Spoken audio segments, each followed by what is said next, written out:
سعد ابن ابی وقاص جب پرشین امپائر سے فائنل جنگ کے لیے جا رہے تھے قادسیہ کے لیے، تو حضرت عمر نے پیچھے سے ایک خط روانہ کیا تھا، اس میں لکھا تھا سعد تم اللہ کے نبی کے ماموں ہو، لیکن یاد رکھنا اللہ کا کوئی رشتہ دار نہیں ہے، ذرا سی ہینکی پھینکی کی نا تو اللہ نے معاف نہیں کرنا۔ نبی کے ساتھ تم ماموں کا رشتہ رکھ سکتے ہو، سگے ماموں نہیں تھے، وہ ننیال خاندان سے تھے، اللہ کا کوئی رشتہ دار نہیں۔ اللہ کا تو رشتہ دار پیغمبر بھی نہیں ہے، وہ تو اپنے پیغمبر کی زبان سے کہلوا رہا ہے ہمیں سمجھانے کے لیے 3 دفعہ۔ اللہ اکبر۔ سورۃ الانعام، سورہ یونس، سورہ الزمر، قل انی اخاف ان عصیت ربی عذاب یوم عظیم۔ اے نبی تم فرما دو کہ بالفرض اگر میں بھی اپنے رب کی نافرمانی کروں تو میں خود اس بات سے ڈرتا ہوں کہ بڑے دن کا عذاب مجھے بھی آ پکڑے گا۔ میرے بھائی یہ کون بات کر رہا ہے؟ اللہ کے نبی۔ اور کون کہلوا رہا ہے؟ اللہ۔ تو جب نبی کے جیسا ہے ہی کوئی نہیں تو تواڈے بابے تے شاہ ہی کوئی نہیں جن کے اوپر تم نے اتنا تکیہ کیا ہوا ہے۔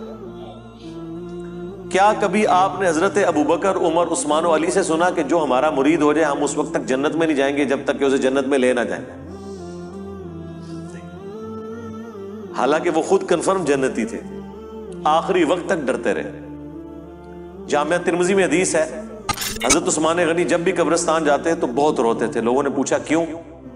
فرمایا اس لیے کہ خود میں اللہ کے نبی سے سن چکا ہوں کہ آخرت کی منزلوں میں سے پہلی منزل قبر ہے، جس کی یہ منزل صحیح نکلی اس کی اگلی آسان ہو جائے گی، اور جو ادھر پھنس گیا اس کی اگلی منازل مشکل تر مشکل ہو جائے گی۔ اسی کو پنجابی میں ہم کہتے ہیں نا کہ عقل نہ ہوئے تے موجاں ہی موجاں، عقل ہوئے تے سوچے ہی سوچاں۔ یعنی جو عقل نہ رکھے، سوچے نہ، اپنے دماغ کو استعمال نہ کرے تو موج مارے، اسے کیا پتا اس کے ساتھ کیا ہونے والا ہے۔ لیکن جسے عقل ہوگی وہ ہر وقت سوچے گا کہ یار میرے ساتھ بننا کیا ہے۔ یہ وہ چیز تھی جو صحابہ کو، اہل بیت کو، صحیح العقیدہ، تابعین، تبع تابعین کو ہمیشہ گاڈ اورینٹڈ رکھتی تھی۔ وہ کبھی بھی آخرت کے عذاب سے بے فکر نہیں ہوتے تھے۔ ہماری مسلم میں حدیث ہے قیامت والے دن ہر نبی کہے گا نفسی نفسی، آج مجھے اپنی جان کی فکر ہے۔ آدم علیہ السلام کی جو غلطی معاف ہو چکی وہ اس کو یاد کریں گے، ابراہیم علیہ السلام اپنی اجتہادی خطا کو یاد کریں گے، موسیٰ علیہ السلام اپنی اجتہادی خطا کو یاد کریں گے۔ ہاں عیسیٰ ابن مریم کہیں گے کہ تم محمد رسول اللہ کے پاس جاؤ، اللہ تعالیٰ نے ان کی اگلی اور پچھلی ساری اجتہادی غلطیاں جو گناہ نہیں تھے وہ معاف فرما دیے، اور نبی علیہ السلام کے ہاتھوں پہ شفاعت کا دروازہ کھلے گا۔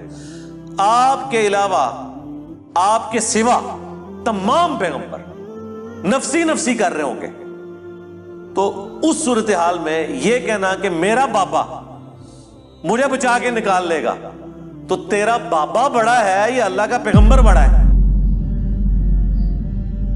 سوچنے والی بات ہے۔ کتنی بڑی یہ توہین کر رہے ہیں، کتنی بڑی توہین کر رہے ہیں پیغمبروں کی۔ یہ اپنے باپوں کو پیغمبروں سے بڑا سمجھتے ہیں۔ انبیاء تو کریں کہ یا اللہ ہمیں اپنی جان کی فکر ہے، اور بابے کہیں کہ میں نے اس وقت تک جنت میں نہیں داخل ہونا جب تک کہ اپنے سارے مرید نہ لے جاؤں۔ یہ کہیں عقل میں بیٹھتی ہے؟ بخاری اور مسلم دونوں میں حدیث موجود ہے، اللہ کے محبوب صلی اللہ علیہ وآلہ وسلم فرماتے ہیں کہ قیامت کے دن اناؤنسمنٹ ہوگی کہ جہنمی اور جنتی الگ کر دیے جائیں۔ یہ حضرت آدم علیہ السلام کی ڈیوٹی لگائی جائے گی کیونکہ وہ جد امجد ہیں سب کے۔ تو پوچھیں گے یا اللہ کتنے جہنمی اور کتنے جنتی؟ تو اللہ تعالیٰ فرمائے گا ہر 1000 میں 999 دوزخ میں جانے والے اور صرف 1 جنتی۔ بخاری مسلم دونوں میں حدیث ہے، کوئی شخص محض اپنے اعمال کی بنیاد کے اوپر جنت میں داخل نہیں ہو سکے گا۔ صحابہ نے جرأت کر کے پوچھا اے اللہ کے نبی کیا آپ بھی؟ اس کائنات میں سب سے بہتر اعمال جس شخصیت کے ہو سکتے ہیں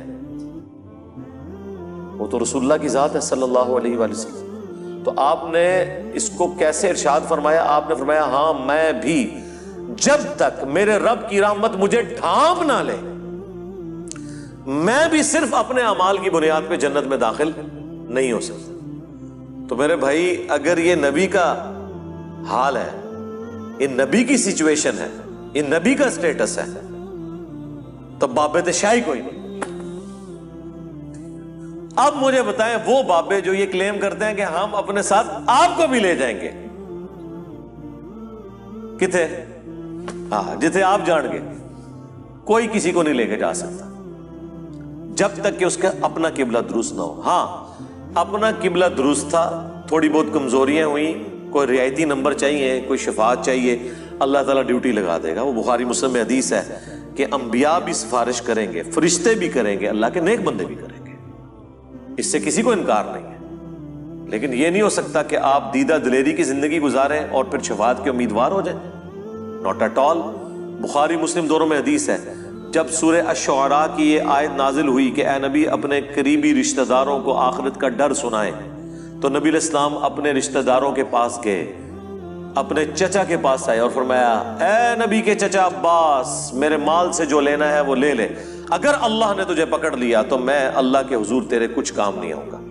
اے نبی کی پھپھی صفیہ، میرے مال سے جو کچھ لینا ہے وہ لے لے، اگر اللہ نے تجھے قیامت کے دن پکڑ لیا میں تیرے کچھ کام نہیں آؤں گا۔ اے نبی کی بیٹی فاطمہ، میرے مال سے جو کچھ لینا ہے وہ لے لے، اگر قیامت کے دن تو پکڑی گئی تو میں تیرے کچھ کام نہیں آؤں گا۔ اگر یہ سیدہ فاطمہ کا سٹیٹس ہے تو باقی تو شاہی کوئی نہیں۔ یہ کہنا کہ جی ہمارا مرید کوئی ہو گیا تو ہم جنت میں اس وقت تک نہیں جائیں گے،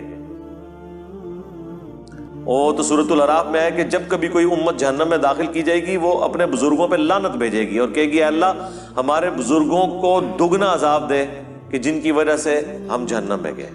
تو اللہ تعالیٰ فرمائے گا کہ سب کے لیے دگنا ہے، تم بھی تو اپنے بعد میں آنے والے لوگوں کے لیے پیشوا بنے تھے نا، یہ جو تمہارے اکابرین تھے تم بھی تو آنے والوں کے اکابرین تھے نا۔ سورۃ الاحزاب میں بھی آیا اے اللہ ہمارے بزرگوں نے، ہمارے بڑوں نے ہمیں گمراہ کر دیا، انہیں دگنا عذاب دے۔